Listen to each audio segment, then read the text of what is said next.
warahmatullahi wabarakatuh. Kami dari kelompok pekerja desa yang mempersatukan dari kami. Di sini sebenarnya kita mau memperkenalkan diri. Saya Muhammad Haikal. Saya Fitri.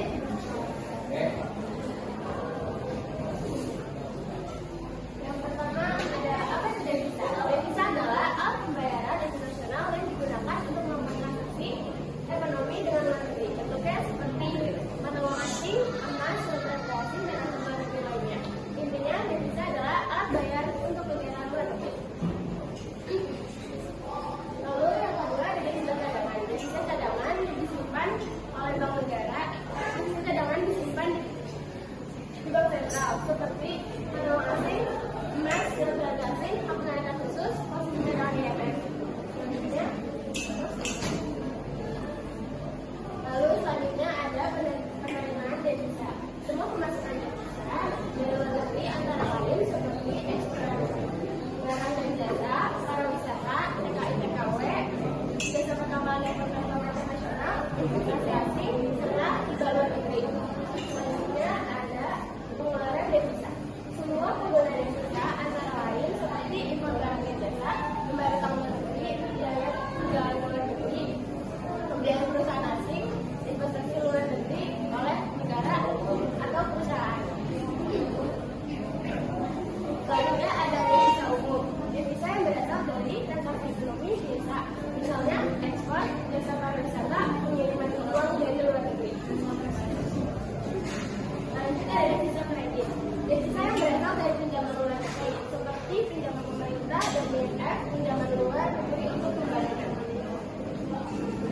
Selanjutnya ada penelitian.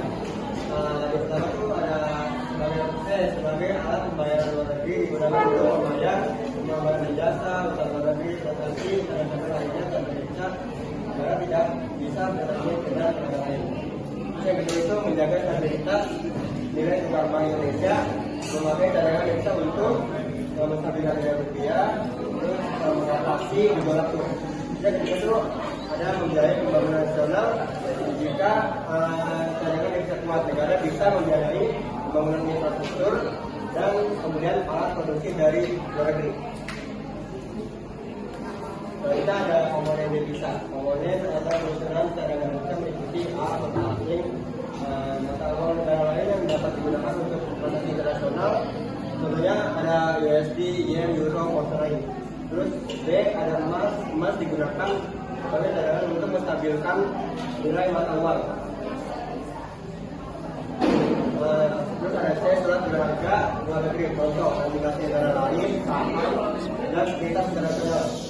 Terus selanjutnya D special drawing right, tarif dari IMF yang bisa digunakan untuk menambah cadangan devisa.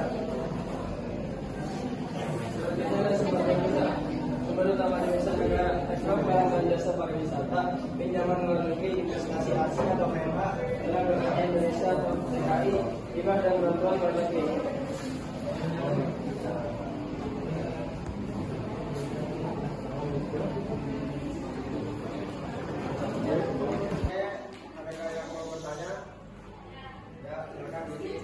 Saya Kesi Karisan Rangga dari kelompok 2. Izin bertanya, mengapa cadangan devisa yang tinggi dianggap penting bagi stabilitas ekonomi suatu negara? Yang dijawab dari Kesi. Jadi jawabannya itu adalah untuk menjaga stabilitas nilai tukar rupiah terhadap mata uang asing, terutama USD. Izin nambahin dari jawabannya Haikal. Dengan cadangan yang besar tuh negara bisa jaga nilai tukarnya tuh buat lebih stabil. Jadi buat bayar impor sama utang ke luar negeri itu agak gampang karena menenangkan pasar keuangan sehingga kepercayaan investor itu juga tetap kuat. Ada yang ingin bertanya lagi? Silakan lagi. Bagaimana pengaruh perdagangan internasional terhadap pendapatan devisa negara?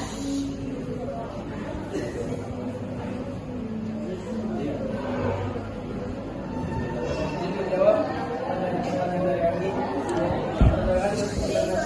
Perdagangan yang internasional terhadap pendapatan devisa negara, terutama melalui kegiatan ekspor dan impor.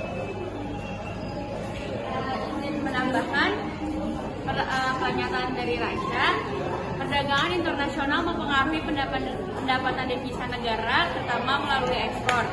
Ketika negara mengekspor barang atau jasa, negara menerima pembayaran dalam valuta asing, sehingga devisa bertambah. Sebaiknya impor membuat devisa keluar. Terima kasih. Ada Desi. Kesimpulan baca itu. Kesimpulannya adalah devisa adalah sebuah bentuk kekayaan yang dimiliki pada negara dan dapat digunakan untuk transaksi internasional. Biasanya berupa valuta asing seperti dolar, yen, euro, atau aset luar negeri lainnya. Dan dari kelompok kami, mohon maaf jika ada kesalahan. Assalamualaikum warahmatullahi wabarakatuh.